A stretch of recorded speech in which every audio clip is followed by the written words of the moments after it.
A custodian, we've learned, at the university telling our NewsNation Rhode Island affiliate that he saw the suspect on campus multiple times before the shooting, and he warned security. He was like rolling his eyes one way, rolling his eye another way. And it wasn't just that classroom. It was all the classrooms. So he was circling. 2 students died. Sadly, 9 others were hurt. The shooter then went on to kill an MIT professor. Investigators say he was a former Brown graduate and is responsible for both deadly attacks. He was found dead in a storage unit several days ago. One of the students killed is Ella Cook, a 19-year-old sophomore. She was laid to rest in her home state of Alabama this week. She was an accomplished pianist who was studying math, economics, and French. Joining us now, former FBI and DHS official Javed Ali, a former senior director for counterterrorism at the National Security Council. Welcome back to you. Some of these revelations, starting with the Clery Act and whether or not the university met the requirements. Can you talk more about the things that schools and universities should be doing when it comes to communicating safety plans to staff and students?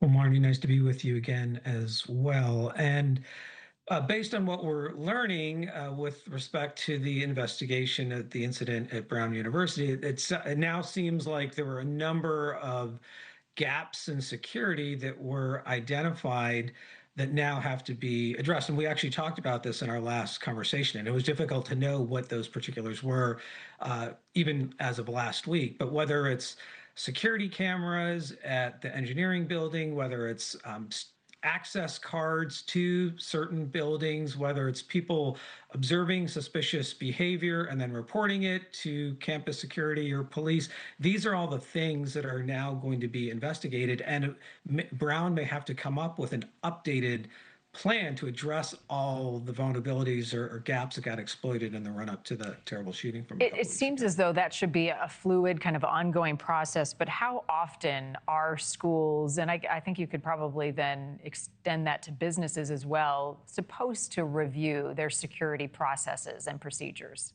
Yeah, I don't have as much insight or expertise, even from my government side, on how schools that receive federal funding go through this process working with the Department of Education, but I would have to believe they do. If a public university or a private university is receiving federal funds, they have to stay in accordance with the Clery Act. But how often does that happen, and how routine is it? And does the Department of Education or other even federal law enforcement agencies get a chance to review those plans and give feedback to the universities? I would hope that there's some kind of dynamic or iterative process on this.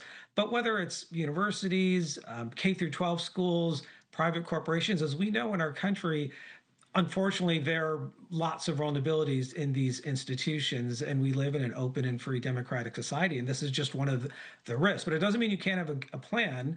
And you should have a plan to deal with multiple security risks or threats. And then it's a question of how routinely do you scrutinize those plans, and how can you ensure that the risks that are significant are minimized to the best degree possible. Yeah, I mean, you're right. Each situation is different, and we learn more, sadly, from each tragedy and how to prepare or prevent the next.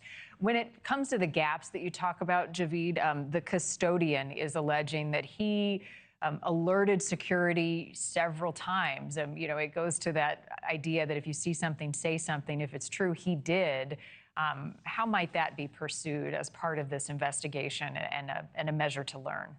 And Martin, that's a great question. And maybe that's one of the things that has led to the Brown police chief being placed on leave, that if the custodian made these reports to the Brown police or other law enforcement agencies, and no one took action on them, and they were dismissed, or just sort of the right outcome didn't happen, that's something that's going to have to be looked at. I don't know this off the top of my head, but I have to believe the Brown Police Department is actually probably very small too. And so how much capacity do they have just as an organization to handle tips and threats? I don't know the answer to that. And that may be one thing that needs to change. But if that comes out in this investigation as it moves forward, that's going to have to be examined. And again, hopefully the right solution gets put in place organizationally or institutionally. Yeah, just a review of all of the layers of security at Brown and elsewhere.